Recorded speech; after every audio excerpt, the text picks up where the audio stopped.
Good morning. সকাল সকাল দেখো চা হয়ে গেল, চাটা চাপিয়ে দিয়েছিলাম আমি আর চলে গেছিলাম ওয়াশরুমে। সকাল সকাল উঠে ওয়াশরুমে যাওয়াটাও ভীষণ প্রবলেম এই ঠান্ডার মধ্যে।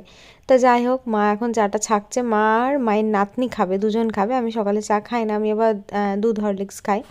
এখনও পর্যন্ত খেয়ে যাচ্ছি, জানি না কতদিন পর্যন্ত খাবো। তো এই হচ্ছে ব্যাপার। আর আজকে আমার মা চলে যাবে, তো মা এসেছিল, বেশ ভালো হচ্ছিল, একটু পুচুকে ধরতে মানে ধরতে টরতে পারতো, খুব একটা অসুবিধা হতো না।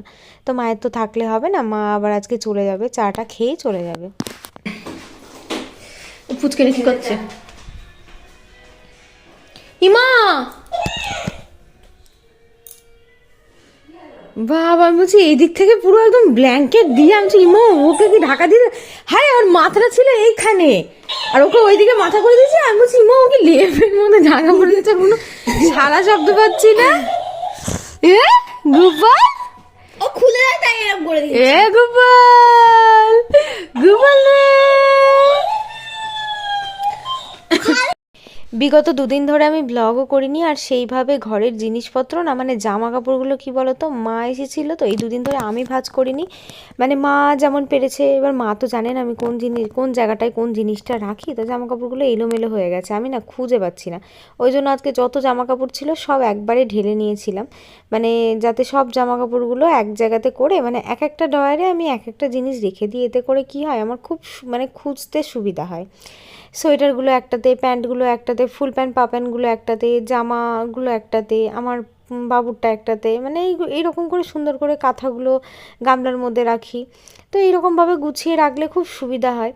তো সেই কারণে আমি দেখলাম যে মা আজকে ট্রেনটা পেলো না, মানে 10টা 15 ট্রেনে যাবে বলেছিল।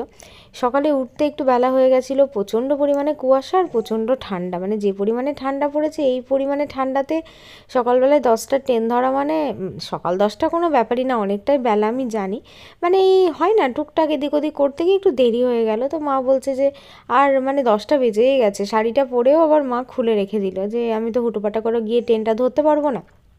তো এরপরে আর 10টা 15-র পরে আর ট্রেন ছিল না, ওই 11টা 57 একটা ট্রেন আছে। তো মা বললো ঠিক আছে, আমি ওই ট্রেনটাতেই যাবো। পুচকুর মোজাগুলো নিয়ে না খুব সমস্যা হয় জানো, হাত মোজা একটা হারিয়ে যায় তো আরেকটা পায়, একটা পায় না তো আরেকটা পায় না। তো ওই জন্য এই হাত মোজা পা মোজা টুপিগুলো একটার মধ্যে রাখি, এইভাবে সুন্দর করে গুছিয়ে রাখলে। তো মা যেহেতু গেল না, আমি বললাম তুমি যেহেতু গেলে না, তাহলে তুমি এখন একটু ছেলেকে ধরো, আমি একটু সুন্দর করে গুছিয়ে নিই। তো মা বললো ঠিক আছে, তুই তোর মনের মতো করে গুছিয়ে নে। কারণ ওই এক হাতের জিনিস যে ব্যবহার করে সে যদি না গুছিয়ে রাখে না, খুব অসুবিধা হয়। বিশেষ করে আমার কেন জানি না এই সমস্যাগুলো হয়। ওই জন্য আমি বাড়িতে কেউ আসলে ঠিক আছে, অন্য কোনো কাজে আমাকে হেল্প করো ঠিক আছে, কিন্তু এই সমস্ত কাজগুলো ওই 2-1 দিনের জন্য এসে না করলে খুবই সমস্যা হয়ে যায় জানো তো। তো যাই হোক, যেহেতু মা যেদিন আসে সেদিন আমি ডাক্তারের কাছে গেছিলাম, জামা কাপড়গুলো সব মেলা ছিল, তারপরে আবার মা তুলেছিল, তো এই জন্যই আর কি দেরি হয়ে গেছিলো। কই দেখি পুচু, পুচুর থেকে তোমার থেকে পুচুর মাথায় চুল বেশি হয়ে গিয়েছে। বুঝু,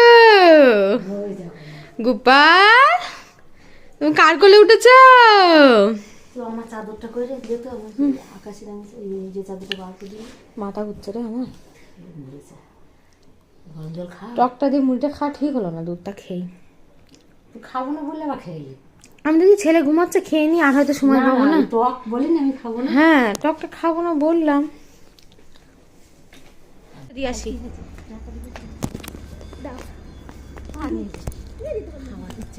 খাওয়া দিচ্ছে, দাও। বাবা রে, ওরে বাবা রে, দাও, খেয়ে আমাকে দাও। যা ঘরে নিয়ে চল যা, একবার লেপের মধ্যে নিয়ে চল যা, বাইরে রাখিসই না, যা লেপের মধ্যে নিয়ে চল যা।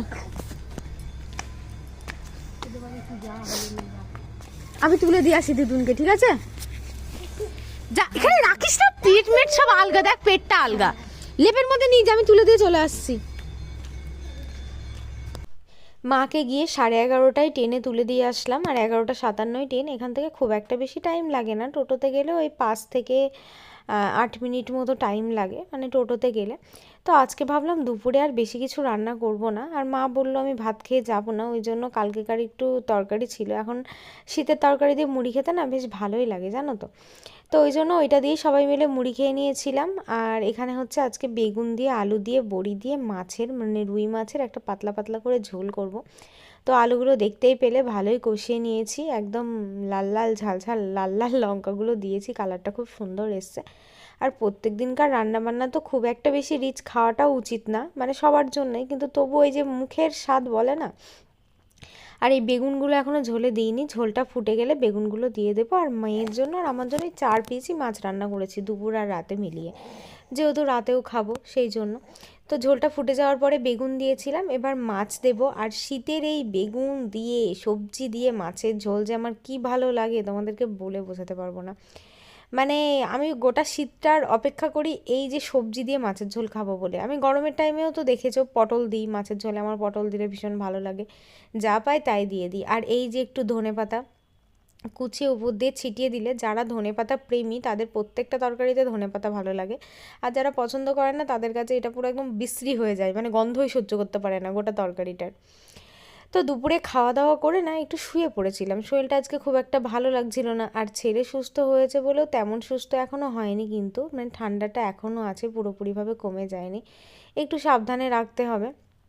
তো হঠাৎ করে এই বছর কেন জানি না, মানে এটা সত্যি মানে আশ্চর্য একটা ব্যাপার, মানে প্রত্যেক বছর তো আমি ধরো ফ্রি থাকি, মানে এই মানে ছেলে মেয়ে নিয়ে অতটা কিছু একটা মানে যে মানে ছেলে না থাকলে, মেয়ে যখন ছিল আর কি, মেয়ে তো বড় হয়ে গেছিলো, তেমন একটা ঝুট ঝামেলা নেই, আমার কিন্তু পুলি পিঠে এগুলো কিছু খেতে ইচ্ছা করতো না জানো।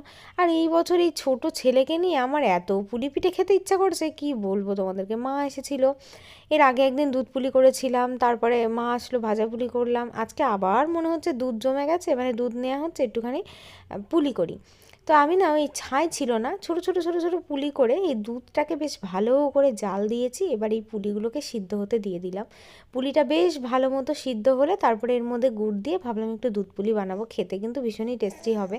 কারণ আমি যতটা দুধ নিয়েছি সেইটা জাল দিয়ে অর্ধেক করে দিয়েছি, মানে দুধের টেস্টেই আর কি পুলিটার টেস্টটা বেড়ে যাবে। আর একটুখানি যদি ছাই হতো তাহলে তো জমে পুরো ক্ষীর হয়ে যেত, যেহেতু ছাইটা আমি পেলাম না সেহেতু আর কি করব, থেমে তো থাকা যায় না তাই না। আবার অনেকে কী করে জানো তো, এই খেজুরের গুড়টাকে এরকমভাবে থেতো করে একটু করে পুলির মাঝখানে গুড় দিয়ে দেয়, তো আমি আর ওটা দিলাম না, যে উপরে তো থাকবে আর ওই ভিতরে আর একটু করে গুড় দিয়ে লাভ নেই। তো এটা হচ্ছে ঝোলের মধ্যে দেব। তো এই পাটালিটা না বেশ ভালোই, পাটালিটা দেখো একদম মানে নোড়া দিয়ে থেতো করে নিলাম, কারণ অত বড় বড় টুকরো তো না দিলে হবে না, আবার নোড়াতেও খানিকটা লেগে গেছে, নোড়াটা আবার ধুয়ে রাখতে হবে, না হলে আবার খুব পিঁপড়ের সমস্যা, পিঁপড়ে এসে কোথা থেকে জানি না কোথা থেকে উড়ে উড়ে চলে আসবে পিঁপড়েগুলো। তো নোড়াটা ভালো করে ধুয়ে নিচে রেখে দিলাম। আর পুলিটা মোটামুটি এতক্ষণে সিদ্ধ হয়েই গেছে। দুধ পুলি চুষি, এটা চুষি করলে সব থেকে বেশি ভালো হতো, একদম পারফেক্ট হতো, কিন্তু চুষিটা যেহেতু এই মুহূর্তে আমার কাটার অতটা সময় শক্তি কিছুই নেই, তো সেই জন্য আর কি চুষিটা করা হলো না। দুধ পুলি খেয়ে রাত্রিরে ঘুমিয়ে পড়েছিলাম, সকালবেলায় ঘুম ভাঙতেই দেখি 10টা বেজে গেছে। আর বেশি দেরি না করে বিছানাটা, রাত্রিরে আমার বিছানাটা যা হয়ে থাকে তোমাদেরকে কি বলবো, বিছানাটা না দেখলে বিশ্বাস করবা না, লেপ কম্বল ছেলের ক্যাঁতা প্যাম্পাস ও ওষুধপত্র সারা মানে ভর্তি হয়ে থাকে। আর সকালবেলায় উঠে ওই বিছানা চাদরটা ঝেড়ে ঝুড়ে না পাতলে আর হয় না।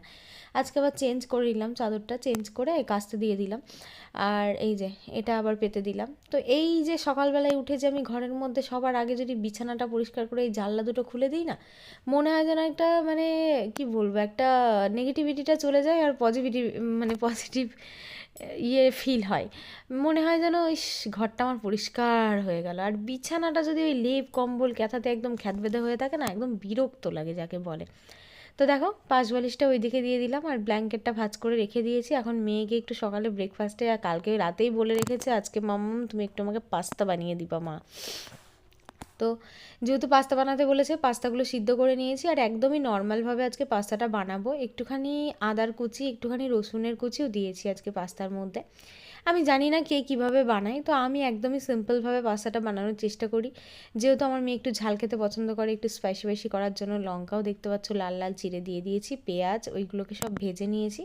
এবার এর মধ্যে 2টো ডিম দিয়ে দিলাম। আমি আর আমার জন্য কি বানাবো ভাবলাম এই একটু বানাচ্ছি, সকালে খেয়ে নিই, কারণ ঘুম থেকে উঠতে তো বেলা হয়ে গেছে অনেকটা, বলেই দিলাম তোমাদেরকে।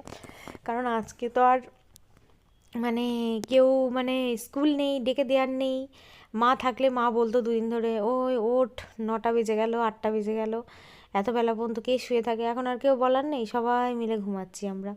তো দেখো পাস্তাটা একদম সিম্পলভাবে ডিম দিয়ে রান্না করলাম, খেতে কিন্তু ভীষণই টেস্টি হয়েছিল, টমেটো সস সয়া সস সমস্ত কিছু এর মধ্যে অ্যাড করেছিলাম। আবার আমার মেয়ে আবার মাঝখান থেকে এসে একটু ধনেপাতা অ্যাড করে দিল, মা একটু ধনেপাতা দিয়ে দাও, তা না দে তুই তো খাবি, আর আমার তো কোনো ব্যাপার নেই, আমাকে যা দিবি আমি তাই খেয়ে নেব। কেমন হয়েছে বাবু? পাস্তাটা কেমন হয়েছে?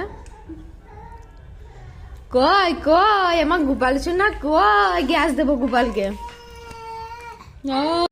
সত্যি কথা বলতে সোশ্যাল মিডিয়াতে এত হাসি খুশি তোমরা আমাকে দেখো, কিন্তু ভিতর থেকে ঠিক আমি ততটাই দুর্বল। মনের মধ্যে যে কত কষ্ট কত দুঃখ লুকিয়ে আছে।